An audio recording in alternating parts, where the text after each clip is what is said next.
Welcome to the Grow Your Law Firm podcast, brought to you by Pilma. This podcast helps lead lawyers to more growth, profit, and freedom. Here is your legal marketing expert and host, Ken Hardison.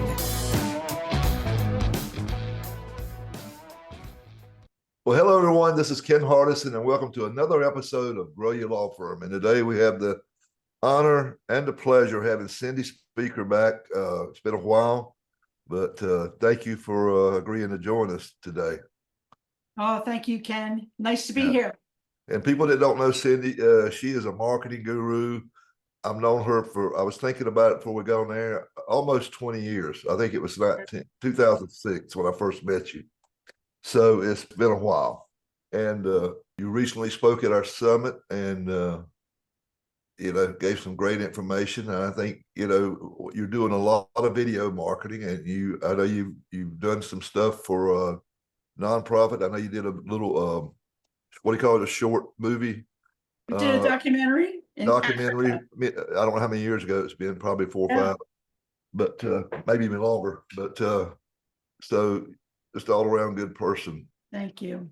Yeah. So before we leave today, I only want you to tell everybody how they can get up with you, because she's helped a lot of lawyers with video and how to use it and what to do and what not to do. So that's what I want to talk about today, Cindy. What is new in video marketing? And I guess to start with, and then we'll talk about where you see where you see a lot of mistakes made. But let's just start with what's new first. Okay.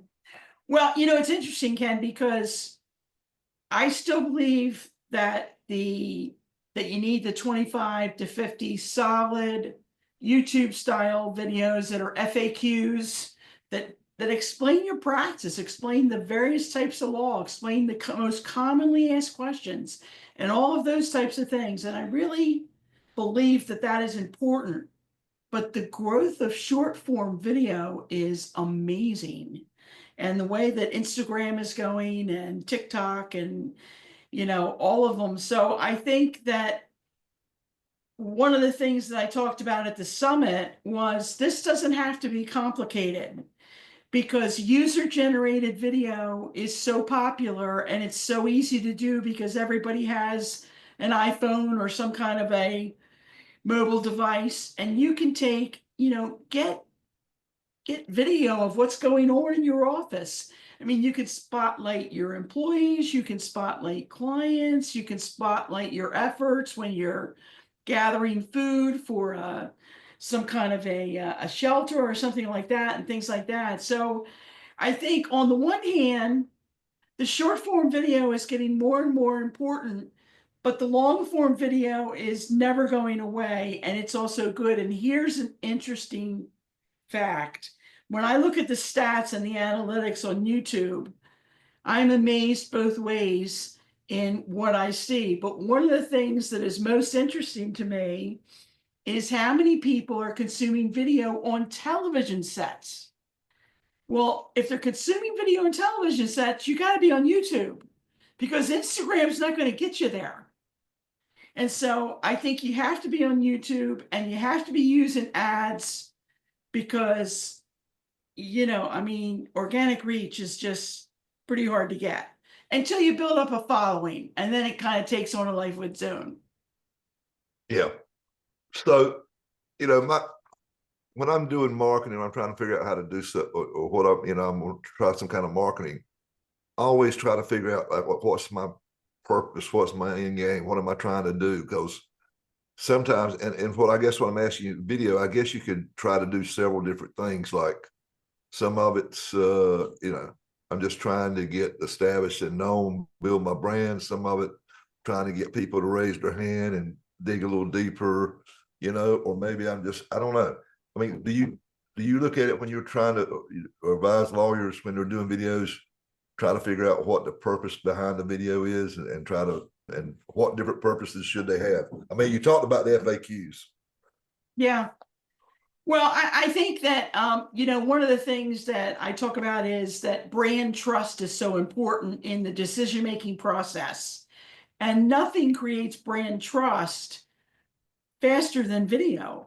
that's an opportunity for you to really talk to the client, explain things to them, answer their most commonly asked questions. So I think brand trust is a big advantage of video. I think every firm should be doing video, but I think that it's the main thing I wanted to get across in when I spoke at Pilma was that it doesn't have to be that difficult. All this user generated video. I mean, there's so much you can do. There's so many things you can do with just having a camera in the office and filming the events you go to, filming the projects that you're doing, the companies, the nonprofits you're sponsoring, things like that. I think that's really important. Yeah, I would agree. You know, it's the old foundational. You got to get people where they know you, like you, and trust you, and then I think also remember you too. You know, Yeah. And I think a lot of lawyers are scared of video. I mean, I know when I first started doing them, I was a little scared of them because self-conscious. You know, I never liked when I did TV commercials. I never liked to watch my commercials because I always felt like I was very self-conscious about it.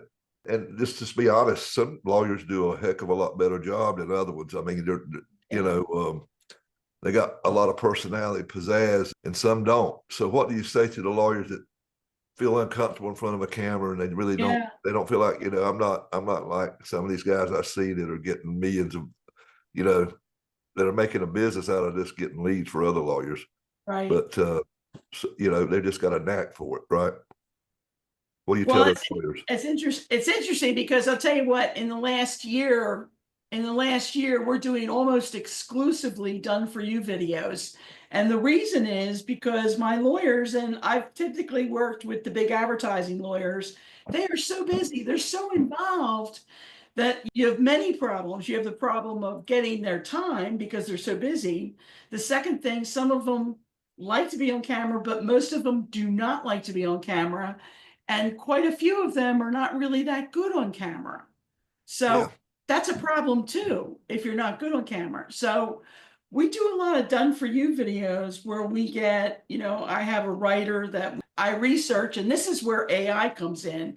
I don't use AI for any finished products, but man, it's a great research tool. And that's where I get the research on what are your clients in North Carolina, what are the most common questions related to auto accidents, and come up with questions. And I'll send over the lawyer a list of questions, have him pick from it. Then I send them to a writer, and then the writer, the lawyer, all the lawyer has to do is approve the scripts, make a few tweaks. Then I send them to a voiceover artist, a professional. They're fantastic. They're very expensive too. And then I send them to my editors and get them edited. So in the done for you videos, it's worked really good for us because it gets done consistently. And when the lawyers are left to do the videos, unfortunately, it's one here and one there, and they're going to do 3 today, but you can't catch them again for 3 months. Well, there's got to be consistency. So that's worked for us. But, you know, there's other firms that have in-house capability, and that's ideal. I mean, if you have an in-house capability and you're good on camera and you have somebody that can post it in-house, the important thing is do it on a regular basis. Have you experimented or seen anybody, and what's your take on using avatars? People don't know what I'm talking about. They got it now where you can clone you and it looks just like you for the most part. We tried it with me, but my voice was never, the looks was there, but the voice was, because of my Southern drawl and accent and the way I pronounce certain words, it was a little tough. I mean, it was probably 80%, but it won't quite. Right. Exactly what you say. It's probably 80%, but it won't fly. I am against using avatars right now. I've played with it. I played with Synthesia. That's probably one you're familiar with. And I've played with HeyGen and some of the different ones. And I think it's obvious that it's AI, and that to me does not convey brand trust. I don't think the time is here for avatars. And it's a plan B. A lot of times we have to go with a plan B, but I would not choose it unless you really, really have to. And I don't see why you would really have to. Maybe in another 6 months, they'll have them to a point where you can't tell the difference. Right now, you can definitely tell the difference. Yeah, I think you can too. Yeah. So tell me, what else are you seeing out there that's really good? Go, this is not as good. AI tool that's not as good, the Avatar. But what is Yeah. some stuff that is good, and what is some other stuff that you need to probably stay away from? It's not ready. Well, it's interesting with AI, and let me see if I can, well, I don't have it in front of me, but there's some newer programs that have come out, and there's one called Manus. Have you heard of that, Ken? No. How do you Manus, spell it? it's MANUS. I have not. Okay, it's a new AI program. It's by invitation only. You have to get on a list, but it's so darn good that you can write a book on it. Really? But Okay. yeah, I mean, that's one of the ones that I'm playing with right now, because not to write books to, well, lawyers don't sell their books anyway. They basically give them away. But I think that has real possibilities for giveaways. Again, I keep going back to brand trust. But if your clients call in and they have a question, and you can send them out a book, you can send them a video too. But there's something about a book that there's always been this real credibility factor with books that I think still exists. And Yeah. Madness it's definitely something worth looking into, because it can write you a New York Times bestseller level book. It's fantastic. You have to pay for it. It's invitation only, but it's going to open up soon. Yeah, they're just probably kind of beta testing it now, I'm sure. Yeah, yeah. That's Yeah. weird. Yeah. I mean, It's I'm pretty familiar with interesting. Opus. We use Opus here because, Opus clips, yeah, they're yeah, great. Opus you clips. know, to cut up, because I'll go do go to a studio and do about 45 minutes of just talking, and then it'll clip about, and we use it for we'll use it for this podcast, because we also have a YouTube channel. We put it on, and then we'll clip it up and put it on Instagram and Yeah, TikTok and Facebook. right. Let's get some of the really good ones and Yeah, pull it out and help promote the podcast and oh, film it. that's great. So we've that's the thing I like about videos, is you can if you think ahead, you can repurpose a lot of stuff and use it two or Oh, three places. absolutely. You know what I'm Absolutely. saying? Oh, yeah, I mean, for sure. you do anything else about AI before I want to flip over to something else, but I don't want to cut you short on the AI stuff. No, that's good on AI. Like I said, we use it for research and for first drafts, but we don't use it for any finished products. Yeah, I use ChatGPT. I was thinking about doing a new Yeah. book, and I just went in there and said, write me a detailed outline, chapter by chapter outline. I didn't Yeah. want the book. I want the outline. And then, I went through the outline and I asked for more detail or whatever, or take this out. Pretty daggone good, really. I mean, Yeah. really pretty good stuff. I mean, I thought it Yeah, was. it is good. It is good. Wait till you see Manus. Wait till you get on that. You'll be writing a book a month. All right. So, do you still do the what is it, the state law or TV state law, or? It used to be state law. Now it's Law TV Network.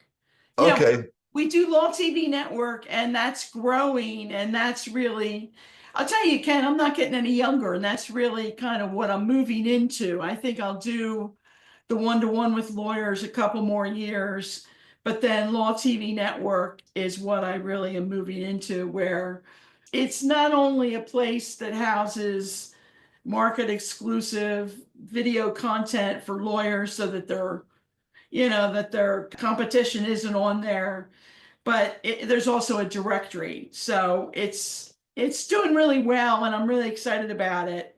But So how does it work? well, it's $29.97 a year to be part of it.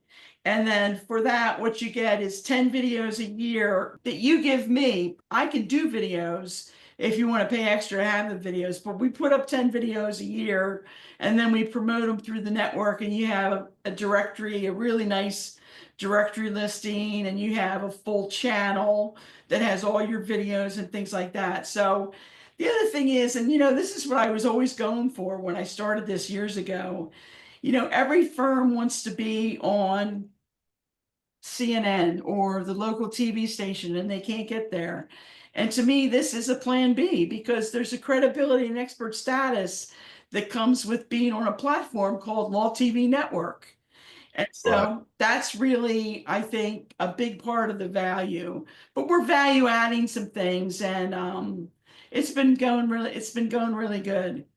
That's great. Yeah, That's great. thanks. Thank you. No, I feel you. I'm not getting any younger either. I mean, somebody asked me, I'm gonna keep doing. I said I'm gonna keep doing it as long as I enjoy it and as long as I'm, healthy, able to do it. I'm not gonna, Exactly. but if I wake up one morning and I don't look forward to it, then I'll know it's time to quit. I mean, that's what happened when I quit practicing law. I woke up one morning, I went and looked forward to going to work, and I said I got to do something because life's too short. You gotta have. Yeah, I agree. It's so far, it floats my boat. I just love it. I love it every day. I have a home office. I have a nice setup here and really enjoy it. Yes. Well, you do great work, and you're very Thanks, giving, Ken. and I appreciate all that. Thank So, you. what do you see for the future of video? What do you think is going to be the next big deal, other than this madness? Yeah. Do you think, like YouTube, you think AI is going to get involved with YouTube, and it's going to change everything, the way people look at YouTube videos? I'm sure it's going to impact it. I don't know how. I don't know how it would impact it, but YouTube's pretty solid. I mean, it's still number 2 in terms of search engines, and it's a pretty solid platform. So I don't think they're going to play with it too much, especially because of the fact that so much of the YouTube videos, so many of them are being watched on television. I mean, if you look at the stats and look on your YouTube channel, look at your analytics, and I think you'll be amazed to see what percentage of your viewers are watching on televisions.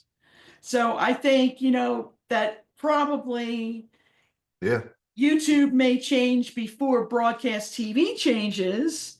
It's probably all going to go to AI at some point, but I think we've got some time before that's going to happen.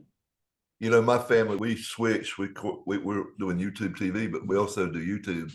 And like my stepson and my wife watch YouTube. I mean, my wife, I just throw on music while she's working, and stuff. And he's watching this stuff all the time on YouTube. Yeah. I tend to watch more YouTube TV. I mean, it's you're right. And I'm not as tech savvy or this AI stuff. I mean, I know what it can do, but I'm just thinking, I think in the future, and I might be wrong, believe me, because who knows, right? But I think it's going to get where people are not going to be using Google as much as they're going to be using some of these AI. It might be something might not even be out there yet, or it might be some of the ones that put a lot of money in it to start with. And it's not going to be like a word search. It's going to be more like a conversation where I'm saying, I need a lawyer. Well, what kind of lawyer do you need? And where do you want it from? And do you want a woman lawyer? You want a man lawyer? I mean, how old do you want to be? I mean, I think it's going to be a back and forth conversation. And then I think it might get to where this is what I think might happen. I don't know. Who knows? But I think you might say, well, here's Ken Hardison, and here's a couple of videos in case you want to see it before you make your choice. And here's some of Sally Fields over here, that it's a woman lawyer, some of her YouTube videos. I don't know. I'm just saying, I think down the road it could get like that, where it's more like a back and forth, or maybe you're just talking with Alexa. I mean, I don't know. It's interesting that we all pretty much have a profile on ChatGPT. Right. And it's interesting. I looked at mine. It's very interesting to look at, because you think, how in the world did they pull all of that from 20 years ago and have my complete career itemized? I mean, it's unbelievable. But I think one of the key things with AI is learning to be really, really, really good at prompting, because the way that you do the prompt is going to be what comes out. And you can tell the ChatGPT, you can tell them, read over my website, read this that I wrote, read this that I wrote, read this that I wrote, review that, and give me a 35 chapter book, a 3,500 word document in my voice about a certain subject. And it's just, I think the prompting is an art in and of its own. And I know they have prompt engineers now. I Yeah. think that's going to be really big, that probably we're going to start seeing prompt engineers in every law firm, in every business. Yeah. And I know a year ago, I don't know what they make now, but they were paying them like $150,000, $180,000 a year. I don't know if that's still I'm the not same, surprised. because I was looking at it. We had back August of 2023, right when it first started hitting hot. We did a little 1-2 day deal, and I was doing a lot of research, and it was talking about prompts was the big deal. If you know how to do prompts, and that was a great job to have. And Yeah. then I started looking at ads, and people were wanting them, and they were paying them, between 130 and 180, depending on your experience and stuff. I said, my Yeah. gosh, that's more than lawyers make. Honestly, it's fascinating though, isn't it? It It's is. fascinating. It is. It is. It really It is. Yeah. Boy. So, well, I don't blame you. If I like this TV network deal too, because I think you're right. It's credibility Yeah. is a big It's like deal. that credibility and expert status. I'm on Law TV. I'm featured on Law TV Network. Yeah. And that's kind of what I'm going for. So, I mean, that's always been the underlying premise. And honestly, I always felt like, from the day I bought it, I bought all 50 websites. So I have Alabama Law TV, North Dakota Law TV. I have all 50 websites, and I have the Law TV network. So I've got the entire network locked up with all those .com things. And I really feel like there's value there, but it's, like I said, it's going really good. So I'm really excited about it, but that's where I think I'll be exclusively 2 years from now. Well, you helped a lot of lawyers, Cindy, and Thanks, Ken. yeah. So have you. I've tried. Oh, you're I've tried. phenomenal. You're phenomenal. Yeah. I'm just thinking of years ago when you had those meetings. I remember coming to some of your meetings, and I mean, you were such a, you just really got it all started. I mean, you did so much to get things going. Nobody was doing masterminds and things like that. You started all of that. Yeah. Yeah. It's a legacy, Ken, quite a legacy. Yeah. Well, thank you. I appreciate it. Appreciate it. Yeah. My wife bought me this painting back here. I love it. Yeah. It's God did it from Ireland. Wow. But anyway, yeah. I love it. That's what do you want to be known for? I said the masterminds. I said I think that's everybody. I practice law, but everybody practiced law. But I think I was like the first one. Well, I think Ben Glass was the first, but I think I was the first to kind of niche it just for PI. Absolutely. I think Ben Glass was a year or two ahead of me though, and he does great stuff too. Yeah, he does do great stuff. Yes, he does. Good person. Good person. He is a good guy. It's funny. He got me started in some ways. I owe you for starting. I owe Ben for starting. I never told Ben Class that, but early on he heard me speaking someplace, and he had me come to the Virginia Trial Lawyers, and then he had me travel with him and Tom and a couple people for about a year or two, and it was really fun. We would go and do mini seminars for people. Yeah. It was fun, but Ben's a good guy. Yeah, he is. Well, listen, if people are interested in this network TV or just talking, because I know you love to talk this stuff, what's the best way for them to get up with you, Cindy? The best way is email, and my email is really easy. It's Cindy, Cindy, at cindyspeaker.com. And that's the best way to reach me. But my phone number is also, and this is my cell phone, 484-354-4533. And I'd love to talk to anybody that's interested. I love to talk about this stuff. Oh, good deal. Well, listen, thank you so much. Thank you for speaking at the summit. We got really good reviews. So as always, I'm never worried about that. But anyway, thank you for being on the show today, and hope to see you soon. You take care. Same here. Thanks, Ken. All right. Until next Bye-bye. time, this is Ken Hardison, dedicated to your success. Thank you. You take care.